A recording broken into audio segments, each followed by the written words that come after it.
अजनबी शहर है, अजनबी शहर है, चाहत को तरस जाओगे तुम, मेरे बाद मोहब्बत को तरस जाओगे।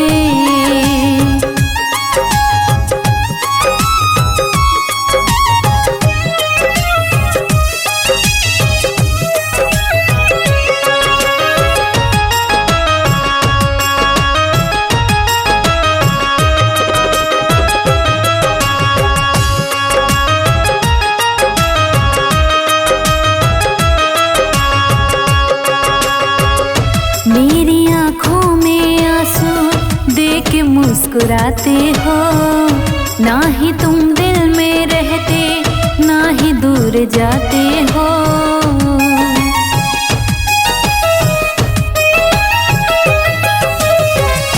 मेरी आँखों में आंसू देख के मुस्कुराते हो, ना ही तुम दिल में रहते ना ही दूर जाते हो।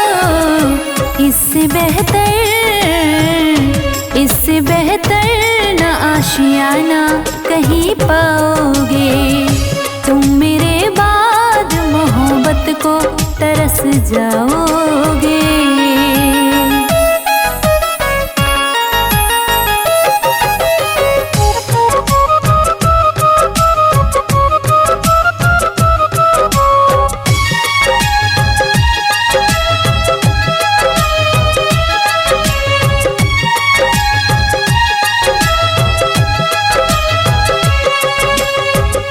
मैंने दिल तुझको दिया, ये ता हमारी है, मुझको तो तुझसे इश्क करने की बीमारी है।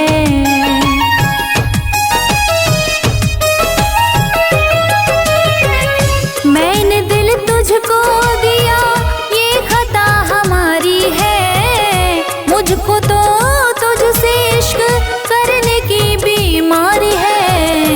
यार तो पाओगे, यार तो पाओगे, ये प्यार कहाँ पाओगे तुम, मेरे बाद मोहब्बत को तरस जाओगे।